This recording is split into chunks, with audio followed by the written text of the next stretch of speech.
Dang, y'all can't see me back here. Oh!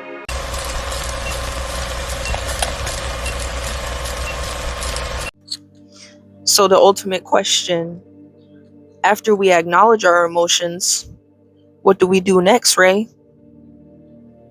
I'm about to tell you.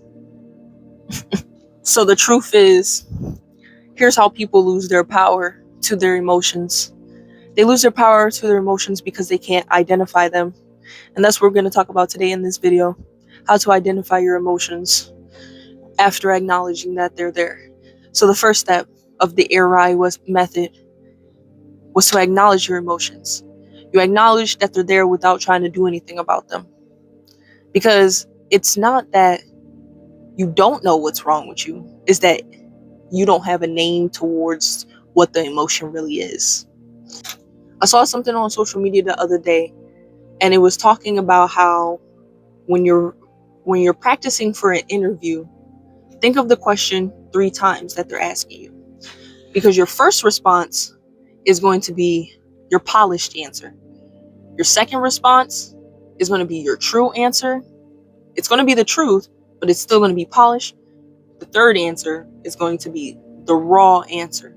It's going to be your truth plus the emotion, the feelings, and everything around it that got you to that answer. This could apply here as well. When you're sitting there and you're asking yourself, what's going on with me?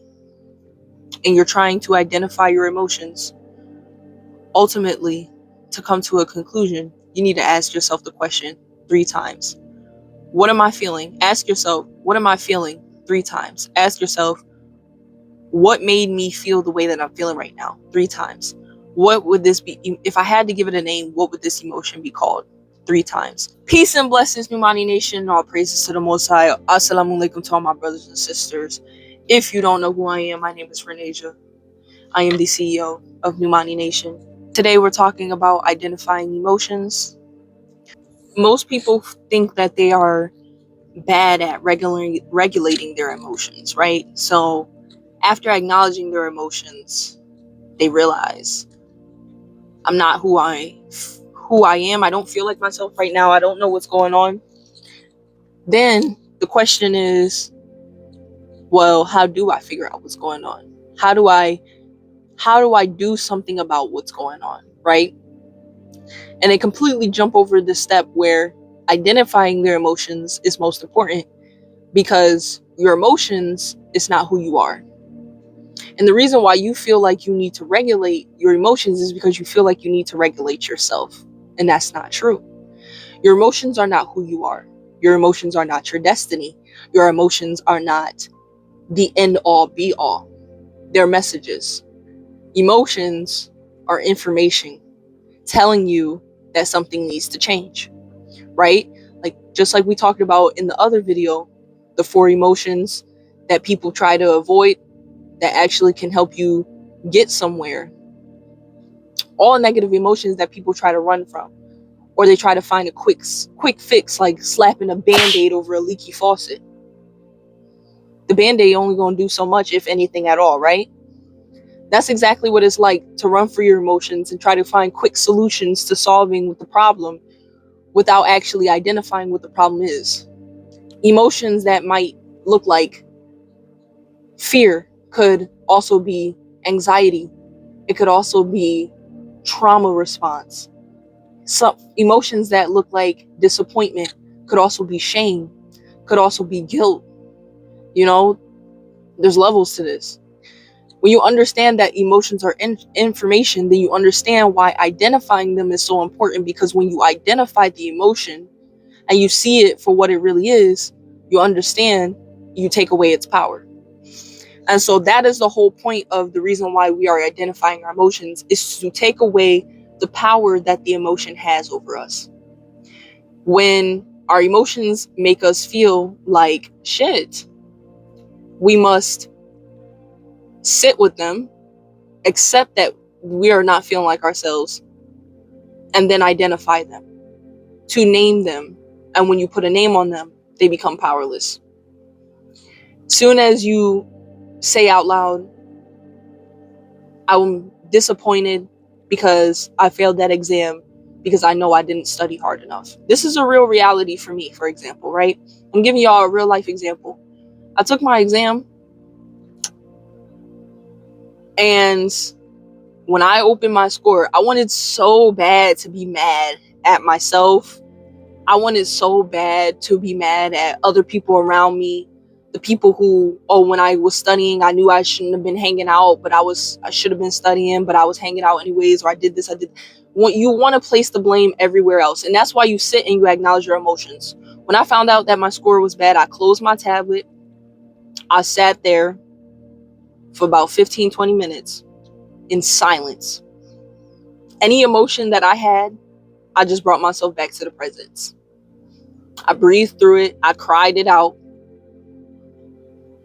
And when that was over and I felt like, well, life is not going to end, so what am I going to do about it?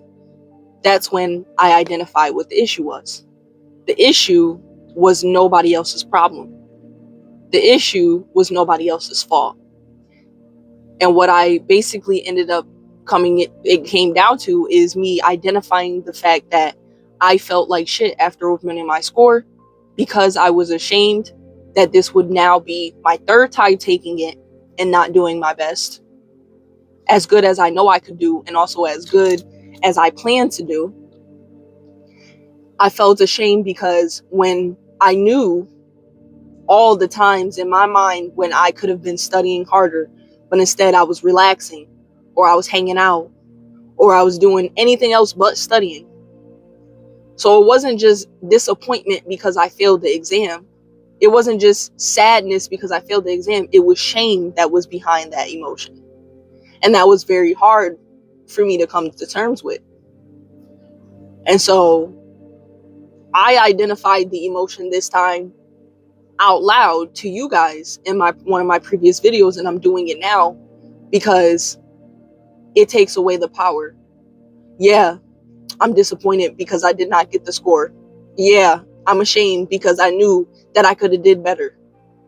But these emotions does not have power over me for long unless I let it. And if other people know about it, then they don't have power over me. Nobody can make me feel bad for my failures in my life if I'm willing to speak up and speak out loud about them and share my story. And that's what I'm doing now. And I know that this took me a long time. It took me 3 tries to get to where I am. And honestly, like, not to get too much off of a tangent, but this is the reason why I feel like more medical students or aspiring medical students should take gap years, because it's really a growth process within this time for me to sit here and fail this exam so many times.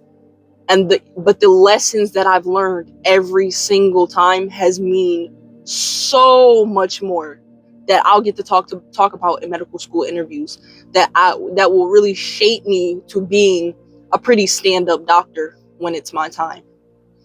Identifying your emotions allows you to take your power back. Identifying your emotions, it allows you to move to the next step, which is reframing those emotions. And when you reframe those emotions, that's when you put them in a way where you can utilize that energy to do something good in your life, to make a real change. But we're going to stay on task. So what do you want to do? After you have acknowledged that you got a problem, you got to deal with the problem. How do you deal with the problem? You deal with the problem by putting the name on the problem.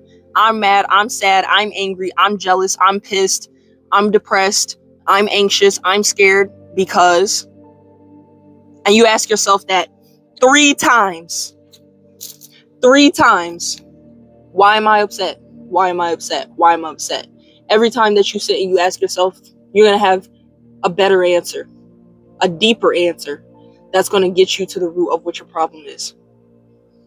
I am ashamed that I failed my exam because I know I could have done better, because I know me, and I know that when I put my mind to something and I lock in and I study hard for it, I will ace it. But I did not do what I knew that I could have done.